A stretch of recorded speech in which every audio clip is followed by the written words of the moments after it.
Okay, well, hi everybody. Here we are. We get started. This week we're looking at the Great Depression. So, as we get started, week 5 is called Depression and the Prelude to War. And all we have this week is a quiz and a discussion. So a little bit of an easy week as you're working on that immigration project, and that's what I'd really focus on. Take some time to kind of, use this a little bit extra time you may have this week to get focused on that, because that's going to come upon you kind of quick, right? But anyway, so here's what the discussion says. It says, as you learn more about the Great Depression, you'll notice two key leaders, and that's Herbert Hoover and Franklin Delano Roosevelt, FDR.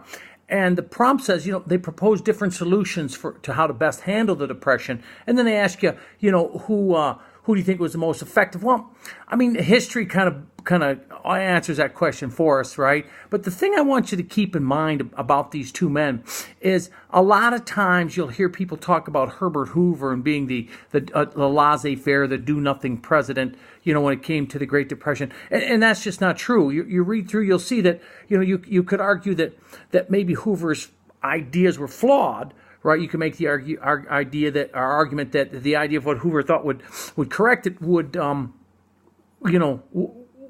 would maybe be better served somewhere else. But he did pour billions of dollars into the economy, into government services and things like that. So it's not like that he didn't do anything. So the question really becomes is the idea of what he did was that flawed? Because remember, the Depression, he gets elected in 28, the Depression starts in 29, so it just kind of falls upon him. So he gets 3 years and it's going on, so FDR comes along and says, well, look, I can make this better. People are tired, people are afraid, so they vote for FDR. But think in terms of when the Depression ended. So it's not like FDR gets elected in 32 and the Depression ends in 33.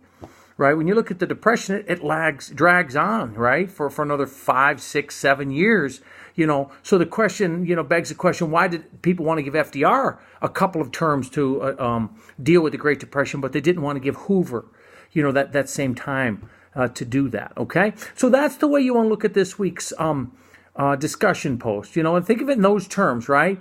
I mean, and just kind of, just some food for thought. If Hoover would have been given more time, would he have been able to do a better job of addressing the Great Depression? Then the bottom line is, how good a job did FDR do? I mean, considering World War II rolls around and that changes things up a bit, okay? So let's focus on the Depression.